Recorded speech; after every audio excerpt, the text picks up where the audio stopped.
This audio production was made in collaboration with Audible Anarchist.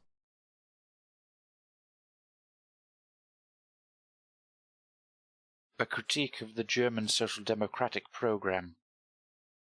Let us examine the situation in countries outside France where the socialist movement has become a real power. The German Social Democratic Workers' Party, SDWP, and the General Association of German Workers, GAGW, founded by Ferdinand Lassalle, are both socialist in the sense that they want to alter the relations between capital and labour in a socialist manner, abolish capitalism. The Lassallians, as well as the Eisenach party, agree fully that in order to effect this change it will be absolutely necessary first to reform the state, and if this cannot be done by widespread propaganda and a legal, peaceful labour movement, then the state will have to be reformed by force, i.e. by a political revolution. All the German socialists believe that the political revolution must precede the social revolution. This is a fatal error, for any revolution made before a social revolution will necessarily be a bourgeois revolution, which can lead only to bourgeois socialism, a new, more efficient, more cleverly concealed form of the exploitation of the proletariat by the bourgeoisie. This false principle, the idea that a political revolution must precede a social revolution, is, in effect, an open invitation to all the German bourgeois liberal politicians to infiltrate the SDWP. And this party was on many occasions pressured by its leaders, not by the radical-minded rank-and-file members, to fraternize with the bourgeois Democrats of the Volkspartei, People's Party, an opportunist party concerned only with politics and virulently opposed to the principles of socialism. This hostility was amply demonstrated by the vicious attacks of its patriotic orators and official journals against the revolutionary socialists of Vienna.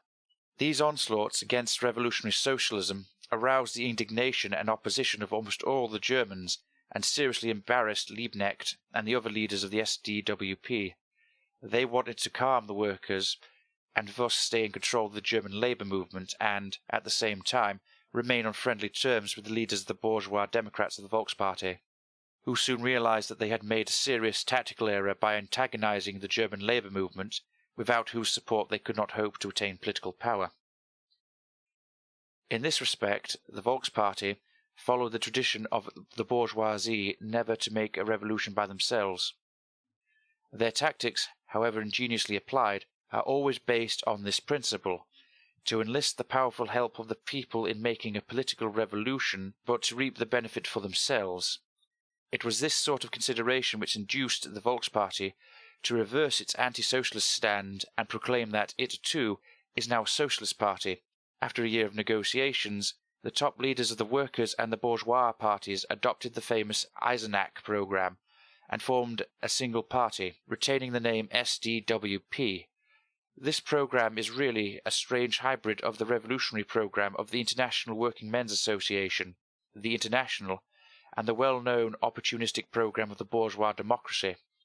Article 1 of the program is in fact contradictory to the fundamental policy and spirit of the International. The SDWP wants to institute a free people's state, but the words free and peoples are annulled and rendered meaningless by the word state. The name international implies the negation of the state. Are the framers of the program talking about an international or universal state, or do they intend to set up only a state embracing all countries of Western Europe, England, France, Germany, the Scandinavian countries, Holland, Switzerland, Spain, Portugal, and the Slavic nations subjected to Austria? No. Their political stomachs cannot digest so many countries at one time. With a passion they do not even attempt to conceal, the Social Democrats proclaim that they want to erect the great pan-Germanic fatherland. And this is why the only aim of the SDWP, the construction of an all-German state, is the very first article of their program. They are above all German patriots. Instead of dedicating themselves to the creation of the all-German state, the German workers should join their exploited brothers of the entire world in the defence of their mutual economic and social interests. The labour movement of each country must be based solely on the principle of international solidarity.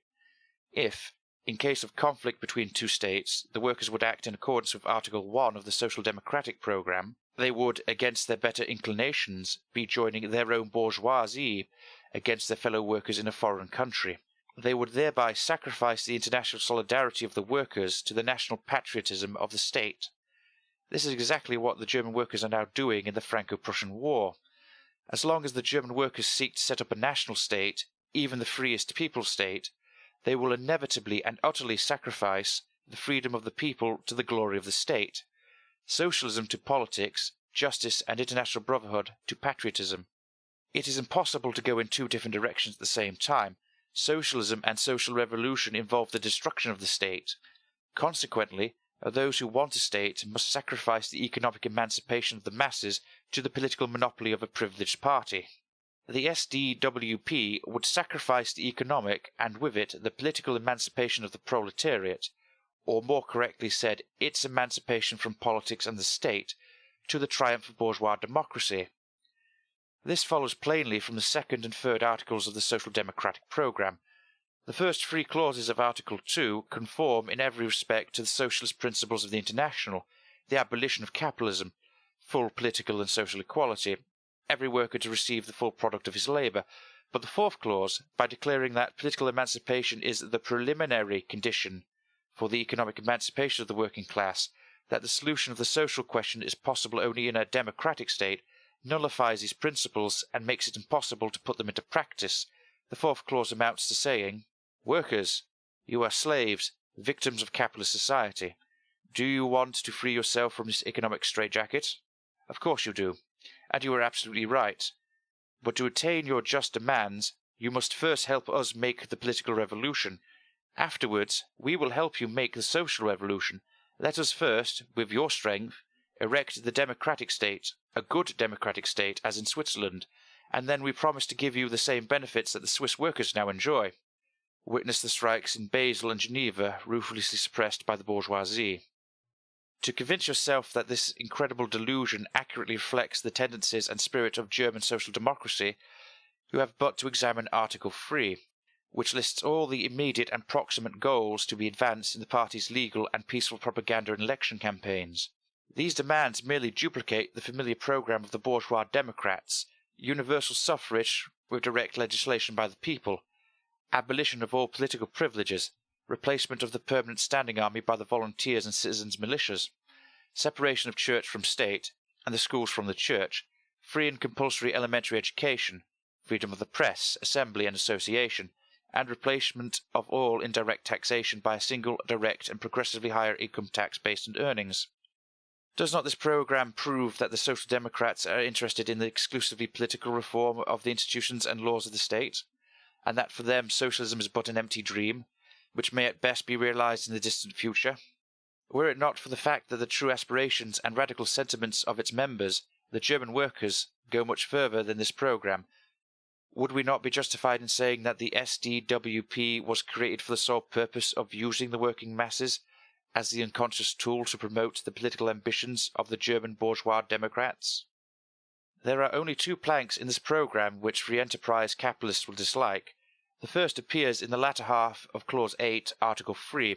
It demands establishment of a normal working day, limitation of hours, abolition of child labour, and limitation of women's work, measures which make the free enterprisers shudder. As passionate lovers of all freedom which they can use to their advantage, they demand the unlimited right to exploit the proletariat, and bitterly resent state interference. However, the poor capitalists have fallen upon evil days. They have been forced to accept state intervention even in England, which is by no stretch of the imagination a socialist society. The other plank, Clause 10, Article 3, is even more important and socialistic. It demands state help, protection and credit for workers' cooperatives, particularly producers' cooperatives with all necessary guarantees, i.e. freedom to expand. Free enterprise is not afraid of successful competition from workers' cooperatives because the capitalists know that workers, with their meagre incomes, will never by themselves be able to accumulate enough capital to match the immense resources of the employing class. But the tables will be turned when the workers' cooperatives, backed by the power and well-nigh unlimited credit of the state, begin to fight and gradually absorb both private and corporate capital, industrial and commercial. For the capitalist will in fact be competing with the state, and the state is, of course, the most powerful of all capitalists. Labour employed by the state, such as the fundamental principle of authoritarian communism, of state socialism, the state having become the sole proprietor at the end of a period of transition necessary for allowing society to pass, without too great dislocation, from the present organisation of bourgeois privilege to the future organisation of official equality for all. The state will then become the only banker, capitalist, organiser and director of all national labour, and the distributor of all its products. Such is the ideal, the fundamental principle of modern communism. This has been a production of Audible Anarchist. You can find more Audible Anarchist on YouTube.